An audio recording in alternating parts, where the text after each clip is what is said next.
when we do a strict pull-up. All right, we're from here, up, and then we're down. All righty?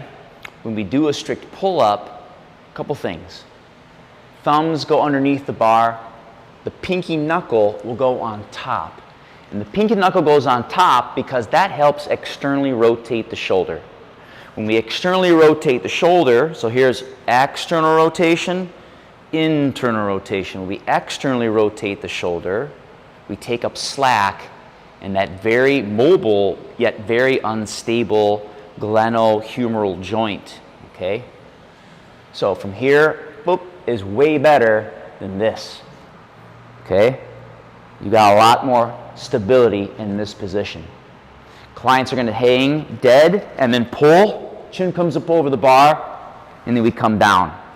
Okay? Our tempo is up and down. There's no slow ascent. There's no slow descent.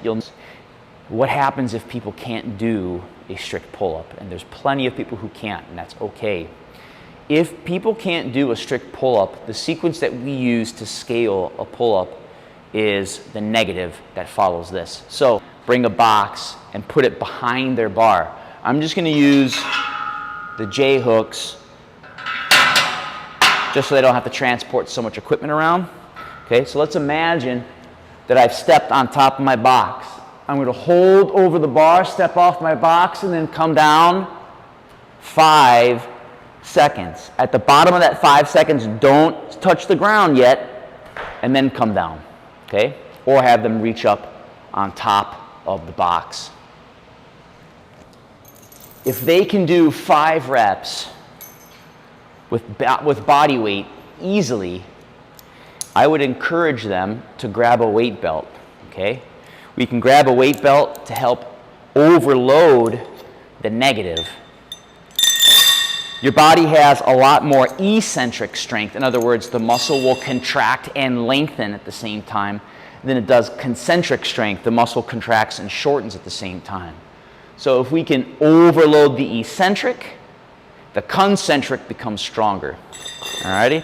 So that's why we're doing negatives with more weight than we can ever do. Normally what I find is that people who can do 20 pounds of extra weight on the eccentric, they will be able to they'll be pretty close to being ready to doing their first pull-up. Okay? So it's the same thing. We step up on our box, we come over, and then we slowly come down. Okay? Third option we would have for this would be a foot assist. So the bar can be placed a men's bar or a training bar, and only a men's bar and a training bar can be placed in the rack. And the reason why I'm being very selective on those 2 bars is because the thickness of this bar matches the thickness of the actual pull-up bar. So we better train the substitution like we would the actual one. I'll come down here. My knees are going to be in front of the post. My hips are going to be back behind my post. From here, I get that same setup as if I was doing a regular pull-up, and then I'm just going to pull and come down. Pull and come down.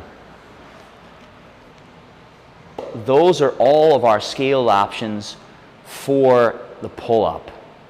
If they can't do the foot assist, have them do rings. Have them do a ring row where they're hanging horizontally and just pulling right up to their chest. Okay?